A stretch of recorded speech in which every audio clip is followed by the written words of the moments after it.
प्रिय विद्यार्थियों नमस्कार। एशियन क्लासेस के यूट्यूब चैनल में आप सभी का स्वागत है।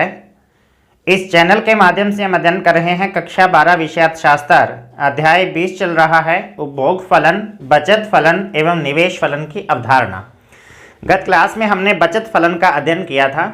चलते हैं हम नेक्स्ट टॉपिक निवेश फलन।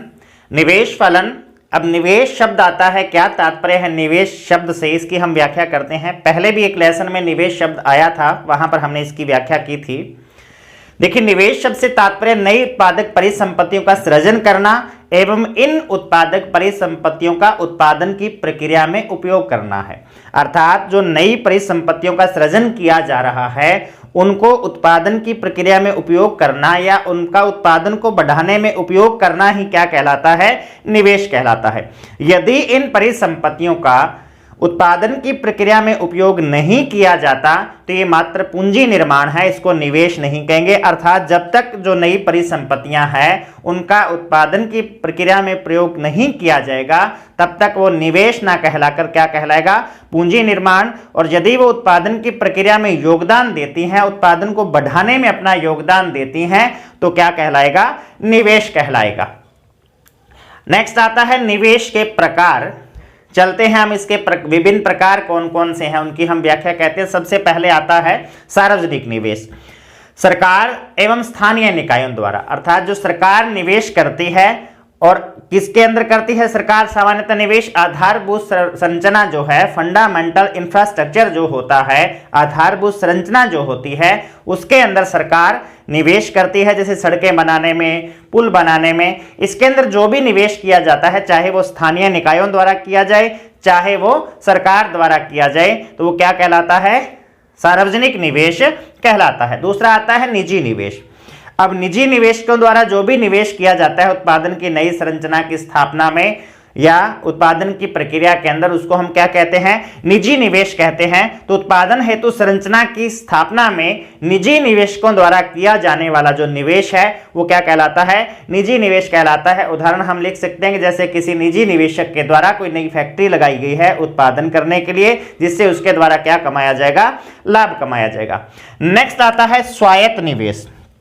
ये परीक्षा की दृष्टि से मोस्ट इंपॉर्टेंट है, इसकी हम व्याख्या करते हैं। क्या है स्वायत्त निवेश? और एक नेक्स्ट आएगा प्रेरित निवेश। ये दोनों परीक्षा की दृष्टि से मोस्ट इंपॉर्टेंट है, इसलिए आपने इन दोनों को बहुत ध्यान से समझना है। इनमें अंतर आ सकता है कि स्वायत्त निवेश एवं प्रेरित निवेश में अंतर क्या है, या स्वायत्त निवेश एवं प्रेरित निवेश की रेखा चित्र सहित व्याख्या कीजिए, तो हमें उसको फिर रेखा चित्र बनाते हुए हल करना है। सबसे पहले आता है स्वायत्त निवेश है क्या? देखिए, कोई भी निजी निवेशक निवेश इसलिए करता है कि उसका प्रमुख टारगेट क्या होता है? लाभ कमाना होता है। तो स्वायत्त निवेश क्या कहता है? वह निवेश जो आय, लाभ एवं ब्याज दर में परिवर्तन पर निर्भर नहीं करता। सामान्यतः क्या निवेश ब्याज दर पर निर्भर करता है, लेकिन यदि निवेश आय, ब्याज दर या लाभ से स्वतंत्र है, अर्थात आय में परिवर्तन का निवेश में परिवर्तन पर यदि कोई प्रभाव नहीं पड़ता, तो ऐसा निवेश क्या कहलाएगा? स्वायत्त निवेश कहलाएगा। स्वायत्त शब्द से तात्पर्य क्या है? स्वतंत्र है। और चूंकि निवेश निर्भर है आय पर, और यदि वो आय, लाभ, ब्याज दर से स्वतंत्र है, उनमें परिवर्तन का निवेश पर कोई प्रभाव नहीं पड़ता, तो हम ये कहते हैं कि ये कौन सा निवेश है? स्वायत्त निवेश है। तो वह निवेश जो आय, लाभ एवं ब्याज दर में परिवर्तन पर निर्भर नहीं करता, अर्थात रेखा चित्र बनाने पर स्वायत्त निवेश का वक्र आय अक्ष, अर्थात कौन से अक्ष? एक्स अक्ष पर, क्योंकि हम एक्स अक्ष पर क्या लेंगे? आय लेंगे। तो यदि स्वायत्त निवेश का वक्र बनाया जाए तो वो क्या होगा? आय अक्ष के समांतर होगा, अर्थात आय के प्रति जो स्वायत्त निवेश है वो बेलोच होता है। क्या होता है? बेलोच होता है। हम एक रेखा चित्र बनाते हैं, रेखा चित्र के द्वारा इसकी व्याख्या करते हैं कि किस प्रकार से ये एक्स अक्ष के समांतर होता है, किस प्रकार से आय के प्रति बेलोच होता है। देखिए, इस प्रकार से हम एक वक्र बनाएंगे। इधर हम y अक्ष लेते हैं और इधर हम x अक्ष लेते हैं। x अक्ष पर हमने आय ली है और y अक्ष पर हमने निवेश लिया है। इधर हम y अक्ष पर क्या लेंगे? निवेश लेंगे। अब यदि निवेश का वक्र बनाया जाए तो वो क्या होगा? आय अक्ष के समानांतर होगा। ये निवेश वक्र है, IA investment A for autonomous या स्वायत्त। तो अब ये देखिए कि मान लीजिए प्रारंभ में आय वाई 0 है, उसके बाद आय बढ़कर y1 हो जाती है, उसके बाद आय बढ़कर y2 हो जाती है। आय बढ़ रही है लेकिन निवेश नहीं बढ़ रहा, क्योंकि आय के प्रति क्या है, बेलोच है। अर्थात बेलोच क्यों है, क्योंकि आय में परिवर्तन के साथ साथ निवेश में कोई परिवर्तन नहीं हो रहा। बेलोच से तात्पर्य आप समझ गए होंगे। हमने मांग की अवधारणा लेसन में जब मांग की लोच ज्ञात की थी तो वहां हमने बेलोच मांग में इसकी व्याख्या की थी कि बेलोच का तात्पर्य क्या है। जब कीमत में परिवर्तन का मांग में परिवर्तन जब कीमत में परिवर्तन का मांग मात्रा पर कोई प्रभाव नहीं पड़ रहा तो हम ये कहते हैं कि मांग बेलोच थी। ठीक इसी प्रकार से आय में परिवर्तन का निवेश पर कोई प्रभाव नहीं पड़ रहा, अर्थात निवेश आय के प्रति क्या है, बेलोच है। तो ऐसा निवेश जो आय में परिवर्तन के साथ साथ परिवर्तित नहीं होता, अर्थात आय में परिवर्तन का निवेश में परिवर्तन पर कोई प्रभाव नहीं पड़ता, तो वो कैसा निवेश है, स्वायत्त निवेश है। क्या इसके रेखा चित्र की क्या विशेषता है कि जो निवेश वक्र है स्वायत्त निवेश का वो आय अक्ष के क्या है, बिल्कुल समांतर है, एक्स अक्ष के बिल्कुल समांतर है।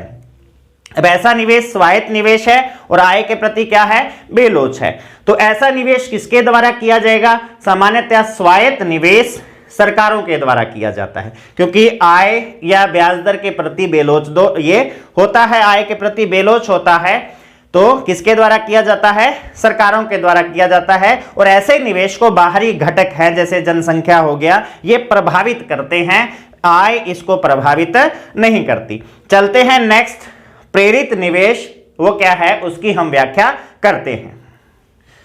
चलिए तो नेक्स्ट चलते हैं, प्रेरित निवेश। जैसा कि हमने स्वायत्त निवेश में पढ़ा कि स्वायत्त निवेश आय या लाभ से क्या है, स्वतंत्र है।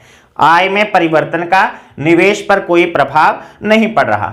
लेकिन प्रेरित निवेश में क्या होता है कि जब निवेश लाभ एवं आय अर्जित करने के लिए किया जाता है, अर्थात आय या लाभ की प्रेरणा से किया जाता है, तो ऐसा निवेश क्या कहलाता है, प्रेरित निवेश कहलाता है। चूंकि क्या हुआ, आय या लाभ अर्जित करने के लिए किया जाता है, इसलिए क्या होता है, ये आय लोच होता है।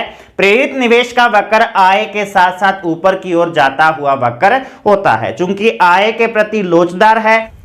अब यदि हम प्रेरित निवेश का एक रेखा चित्र बनाएं तो किस प्रकार से बनेगा, इस प्रकार से हम इसका एक रेखा चित्र बनाते हैं। इधर हमने आय को लिया है एक्स अक्ष पर और इधर हमने वाई अक्ष पर किसको लिया है, निवेश को लिया है।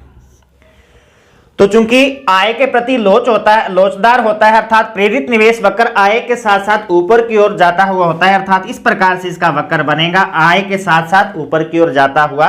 क्या तात्पर्य है, मान लीजिए प्रारंभ में y0 आय है, उस समय निवेश I0 है।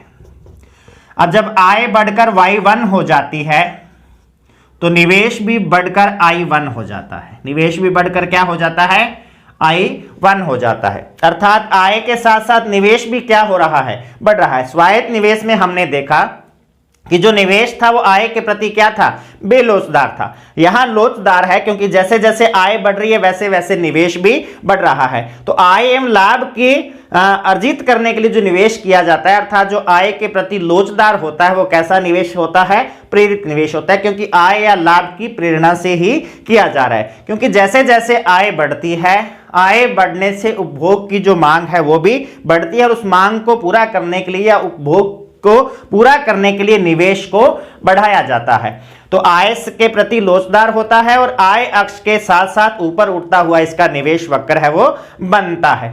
नेक्स्ट आता है प्रत्याशित निवेश और वास्तविक निवेश। क्या होता है प्रत्याशित, क्या होता है वास्तविक। देखिए हमें दो शब्द ध्यान रखने हैं। जो प्रत्याशित है उससे तात्पर्य है समय अवधि के, किसी भी समय अवधि के प्रारंभ में जितनी आशा की जाती है, जितनी प्रत्याशा की जाती है, अर्थात किसी समय अवधि के प्रारंभ में जितने निवेश का अनुमान लगाया जाता है, जितने निवेश का आइडिया लगाया जाता है, वो निवेश क्या होता है, प्रत्याशित निवेश। ये तो एक माना जाता है कि इतना निवेश हो जाएगा, अनुमान लगाया जाता है। अर्थात किसी समयावधि के प्रारंभ में जितने निवेश का अनुमान लगाया जाता है, अंदाजा लगाया जाता है, वो निवेश क्या कहलाता है? प्रत्याशित निवेश। और वास्तविक निवेश या संपादित निवेश से क्या तात्पर्य है? उस समयावधि के अंत में जितना निवेश वास्तव में होता है उसको हम क्या कहते हैं? वास्तविक निवेश कहते हैं। तो प्रत्याशित से क्या तात्पर्य है? समयावधि के प्रारंभ में जितना अनुमान लगाया जाता है वो तो प्रत्याशित निवेश हो गया, और उसी समयावधि के अंत में जितना निवेश वास्तव में होता है वो क्या हो जाएगा? वास्तविक निवेश हो जाएगा। तो आज की क्लास में बस इतना ही, बाकी हम नेक्स्ट क्लास में करेंगे। धन्यवाद।